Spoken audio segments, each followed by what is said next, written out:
Yes les gars, j'espère que ça avance bien de votre côté dans votre business. On se retrouve pour une nouvelle vidéo toujours à Dubaï, toujours dehors en train de travailler. J'ai trouvé l'endroit parfait depuis une semaine qui me correspond parfaitement. J'ai une routine vraiment trop spéciale les gars. Je me lève, il est genre 13h, 14h. La journée je fais des tâches un peu chill, enfin pas forcément chill des fois, mais un peu les trucs nécessaire pour mon business, mais simple à faire, tu vois, répondre aux messages WhatsApp au cas où s'il y a des urgences pour mes clients ou quoi que ce soit. Et après, le soir, je vais à la salle de sport et après, je me pose pour commencer à travailler et je taffe jusqu'à 4-5 heures du mat. Et j'ai pris l'habitude de cette routine depuis une semaine, ça me va très bien. Je sais pas si c'est une bonne chose à faire, s'il y a des experts en sommeil, en santé, bon, voilà, mais ça me permet d'être productif. Bon, aujourd'hui, on n'est pas là pour ça, on est là pour vous parler des 4 étapes pour avoir des clients au pourcentage. Je sais qu'il y a beaucoup de personnes qui me posent la question là, en ce moment sur Instagram de comment tu fais pour négocier, comment est-ce que des clients te donnent un pourcentage. Bon, bah les gars, je vais vous montrer ça maintenant, mais surtout, je vais vous montrer comment bien sélectionner vos clients. Parce que avoir un pourcentage, c'est tout ou rien en fait. C'est soit c'est ultra rentable pour toi, et tu peux travailler sur le long terme avec ton client, soit tu vas travailler gratuitement pour lui.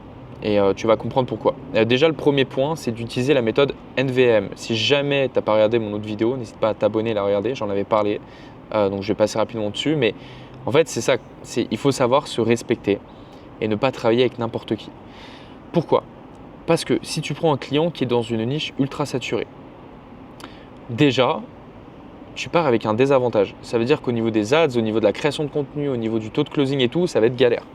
Mais ça dépend. Ça dépend du troisième point, ça dépend si ton client a déjà une autorité ou pas dans ce domaine. Mais s'il n'a pas d'autorité et il est dans une niche saturée, ne travaille jamais avec quelqu'un au pourcentage là-dessus. Tu vas juste perdre ton temps. Deuxième point, la visibilité. Est-ce que tu démarres vraiment de zéro avec ce client ou est-ce qu'il a déjà de la visibilité? Ça, c'est important aussi parce que c'est un asset pour toi. C'est quelque chose qui rapporte de l'argent. Donc, est-ce que tu pars de zéro ou est-ce que tu pars avec quelqu'un qui a déjà 10 000, 30 000, 50 000 abonnés sur Insta, YouTube? Et quatrième point, motivation. Est-ce que ton client a une bonne vision? Est-ce qu'il a envie vraiment de scaler? Ou est-ce qu'il veut juste faire 2-3 000 euros par mois? T'imagines bien que si ton client il est très bien avec 2-3 000 euros par mois, il habite à Bali, il s'en fout, il travaille 1 heure par jour, ça va pas te servir. Autant travailler pour toi et tu auras un plus gros pourcentage de la part. Et voilà. Donc ça, les gars, vraiment faites attention et allez voir ma première vidéo sur la chaîne, je crois. J'en ai fait que 3 pour l'instant, donc n'hésite pas à t'abonner. Je vais partager vraiment full contenu business. Ça va être trop bien.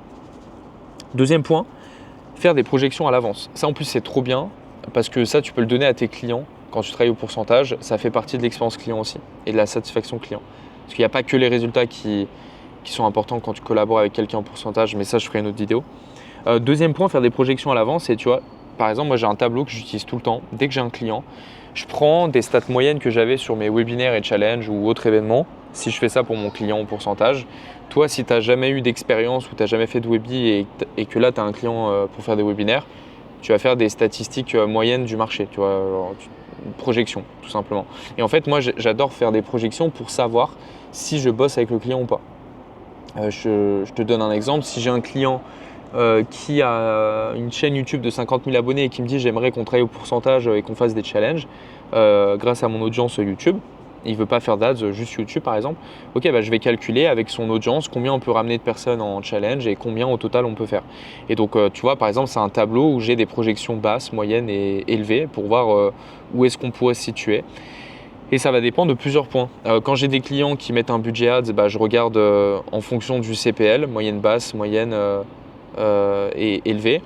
Et si c'est quelqu'un qui fait que de l'orga, je vais regarder par rapport à son audience sur Insta, ses mails ou peu importe ce qu'il utilise, combien on peut ramener de personnes sur son challenge. Et ensuite, je regarde, ok, le CPL, si c'est de l'ADS, le taux de présence moyen, ça pareil, je regarde la moyenne quand on a des niches saturées ou des niches équilibrées, normales, je regarde à peu près le taux de présence qu'on a en moyenne.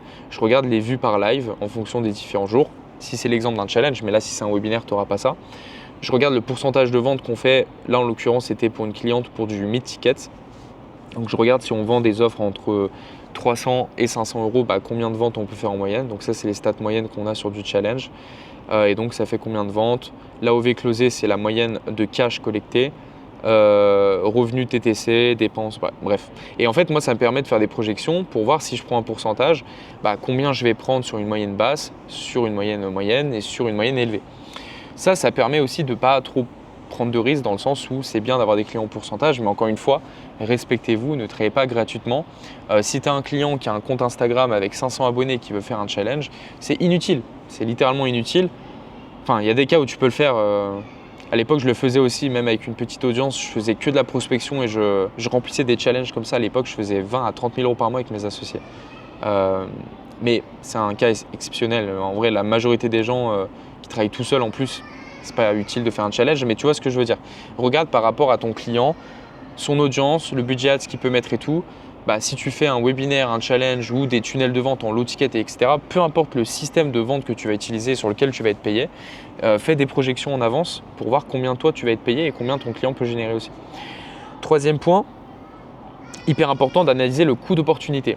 C'est-à-dire qu'en fait, je vais montrer après, un client sur lequel tu prends 10% peut te faire gagner beaucoup plus qu'un client sur lequel tu prends 50% et ou alors peut être plus intéressant par rapport au temps passé. Pourquoi? Parce qu'en fait, c'est pas qu'une question d'argent quand tu travailles au pourcentage, c'est une question de temps, d'énergie et d'argent. Et les opportunités avec les retombées, c'est ce que je disais, c'est dans le sens où tu as des clients qui ne sont pas ultra rentables là maintenant, mais sur du moyen terme ou du long terme, avec les événements que tu peux faire avec eux, etc., ça peut être ultra rentable. Et le deuxième point, quand je mets, c'est pour ça qu'un client à 10% ou au fixe peut être plus intéressant qu'un client à 50% qui va tuer votre vie perso, c'est que si un client te propose 10%, mais que pour les 10%, par exemple, tu fais juste du coaching, ce qui est possible. Moi, par exemple, j'ai un coach qui m'accompagne et il prend 15% de mes revenus nets et c'est mon coach advisor, tu vois, genre toutes les semaines on fait des points, il est très très bon, genre je dirais pas c'est qui, mais s'il passe dans cette vidéo, il sait que je le respecte énormément et que je kiffe travailler avec lui. Et en fait, tu vois, tu peux très bien avoir des gens. Moi, j'avais quelqu'un aussi qui me payait au fixe. Je crois que j'en avais parlé dans une vidéo, mais en gros, il me payait 2500 euros par mois parce que je voulais pas le prendre en agence, j'aurais pas eu le temps. Et je l'ai pris en échange d'être advisor, donc je le coachais. On faisait un appel toutes les semaines, voilà, on faisait un point. Et il me payait tous les mois.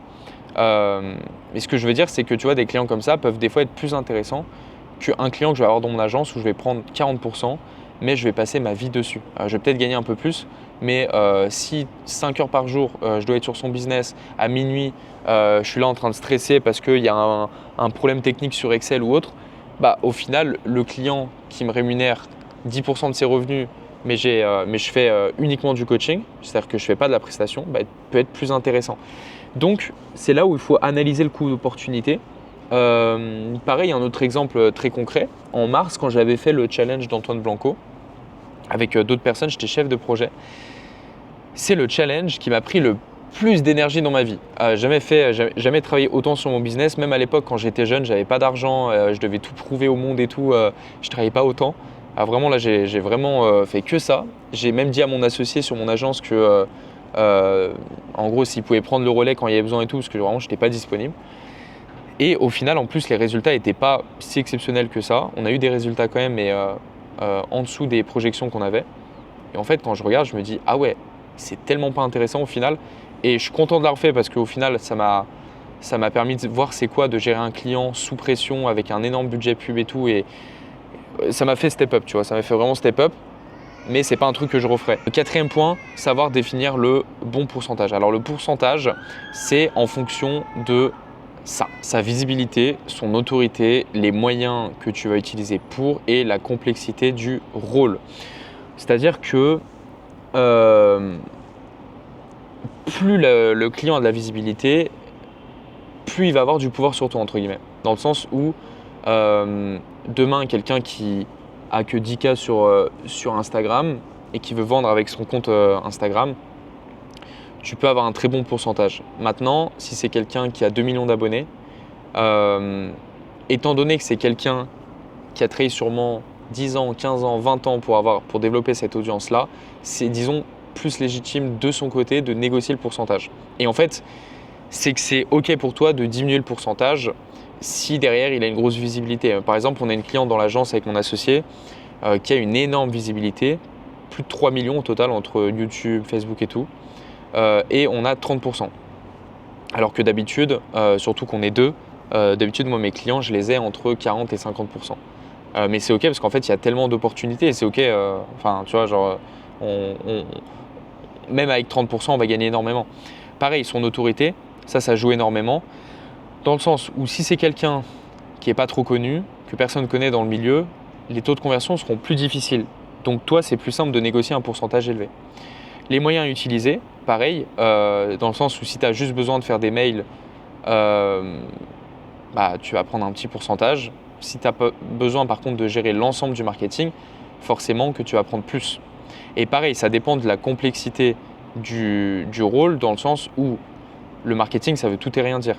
Entre un webinaire en evergreen que tu fais toutes les semaines, où en fait ça va te prendre du temps au départ, mais après au bout de 2-3 mois c'est beaucoup plus automatique, et un challenge qui n'est du coup pas en evergreen, c'est pas du tout la même complexité. C'est-à-dire qu'un webinaire, tu vas faire en sorte d'utiliser plein de process, plein d'automation pour automatiser, que ça te prenne le moins de temps pour toi et pour ton client, alors qu'un challenge, c'est énorme. Moi qui ai une bonne expérience dans les challenges, j'en ai fait beaucoup.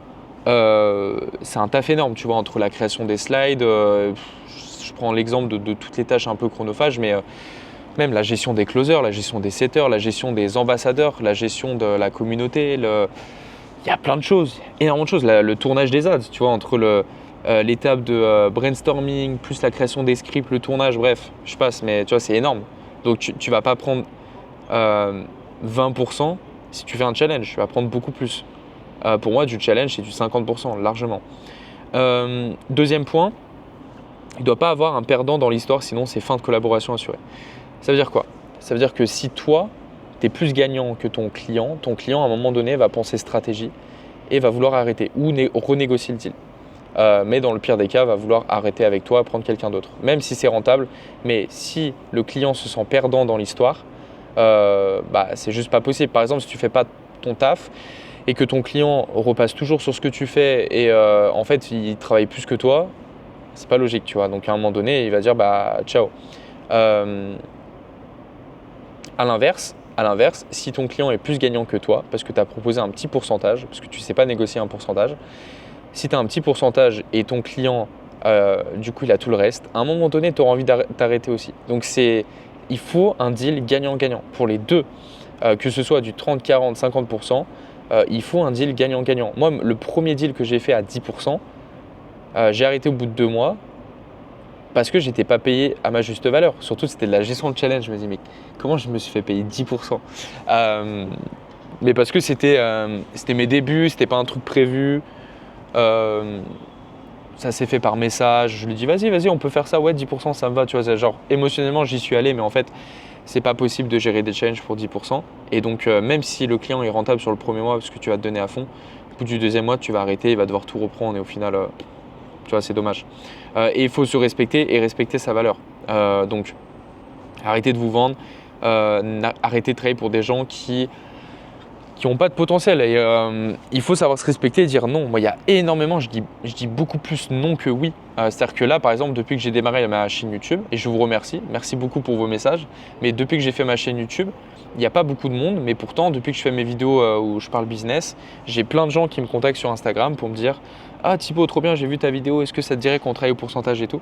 Et pour l'instant, j'ai dit non à 100% des gens. On verra, peut-être qu'il y en a avec qui je peux travailler au pourcentage, mais la plupart, j'ai dit non parce que quel est l'intérêt pour moi de travailler avec quelqu'un qui débute ou quelqu'un qui n'a pas d'expérience ou quelqu'un qui ne fait pas plus de 10K par mois ou enfin à part cas exceptionnel où vraiment il y a une niche sous-exploitée, mais je veux dire, moi j'ai pas trop d'intérêt à prendre 1000-1500 € par mois avec un client si je passe toute ma vie dessus. Donc, et d'ailleurs, pour tous ceux qui veulent être formés, qui veulent avoir des résultats, qui veulent que je les aide et tout, il y a 99% de chances que je vous dise non pour qu'on travaille au pourcentage. Maintenant, on peut travailler au fixe, c'est-à-dire que j'ai moins de responsabilités. Même sur des petites prestations, je ne vends plus vraiment de high ticket très cher et tout, à part que c'est des gros projets. Mais je peux vous accompagner au fixe. Je peux vous proposer un deal où voilà, vous me payez une partie mensuellement je vous accompagne, je vous montre des procès, je vous partage certaines choses. Maintenant, si vous voulez que je travaille en tant qu'agence avec vous, que je fasse les choses à votre place, forcément, si vous n'avez pas ce que j'ai montré ici dans ma vidéo, une bonne niche, une bonne visibilité, une bonne autorité, une bonne motivation, il n'y a aucun intérêt que je travaille au pourcentage avec vous. Ça, c'est hyper important à comprendre. Donc, pour toutes les personnes qui veulent travailler au pourcentage, sachez que c'est en vérité hyper simple de closer au pourcentage, malgré ce qu'on pense.